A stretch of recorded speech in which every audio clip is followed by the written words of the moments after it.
Iran and the U.S. exchanging fire in the Strait of Hormuz in what the president has called a love tap. But Commander-in-Chief insists a ceasefire is still in place despite the strikes. Lucas Tomlinson starts things off in Dubai with the latest details. Hi, Lucas. Well, good morning, Griff. Good morning, guys. We end the week where it began with U.S. warships under attack in the Strait of Hormuz. But now, for the first time since the ceasefire began last month, the U.S. launched a counterattack ashore. Here's President Trump describing the action.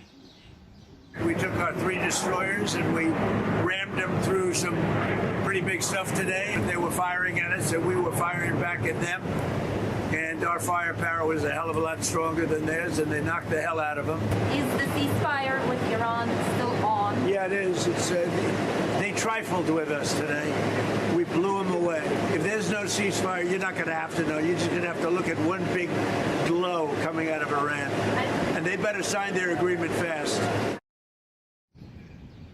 So Surface Navy leading the way there, guys. Here's a map showing the targets. Bandar Abbas, home of Iran's largest Navy base. Keshem Island, that's the toll booth and where drones and missile sites are located. The Kargan Naval Checkpoint, again, some more housekeeping. U.S. jets also part of the action last night. Now, here the U.S. warships are on targeted, all guided missile destroyers. USS Truxtun, USS Mason, recall very active in the Red Sea a few years ago against the Houthis, and the USS Rafael Peralta. Now, recall earlier this week, General Dan Kane said U.S. forces came under attack more than 10 times since the ceasefire had been in effect. For now, the blockade remains. More than 1,500 ships remain stuck in the Persian Gulf behind me. Normally about 130 transit the strait each day. That number has been reduced to a trickle over the past 2 months.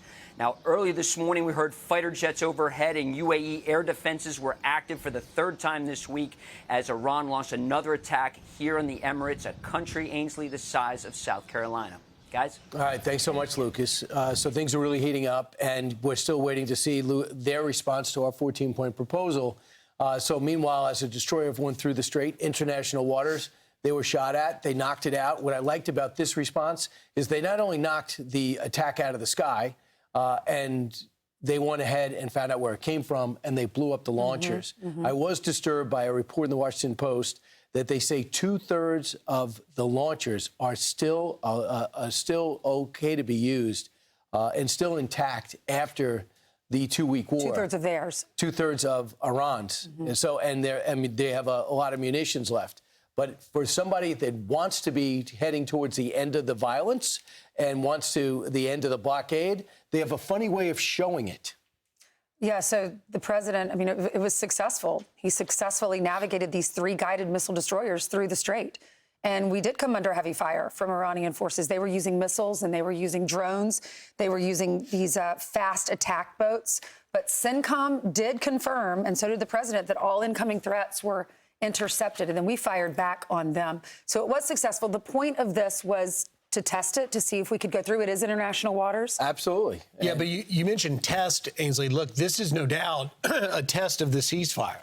Because these 3 destroyers, the Mason, the Truxtun, and the Rafael Peralta, are navigating it. Iran attacked us while we have been told that they're going to come to the table to negotiate in good faith. They are attacking us. Obviously, we responded and successfully knocked it down. But to your point, Brian, about that Washington Post article, it also talks about how they believe that Iran thinks they can outlast President Trump and try to maintain some sort of control of the strait. And the president's made it pretty clear, particularly in Lucas's report, that that's not acceptable. Well, the CIA actually said that. According to a CIA report that the Washington Post got a hold of, that said that they believe that Iran can last 6-7 months with the current blockade of oil.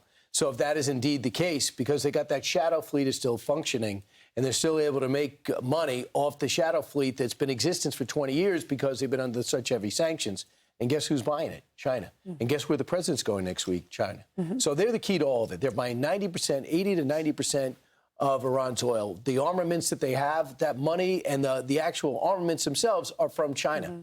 And it's Russia that's providing the intelligence that allow our bases to get hit. So we got to start pressuring the other superpowers. Yep.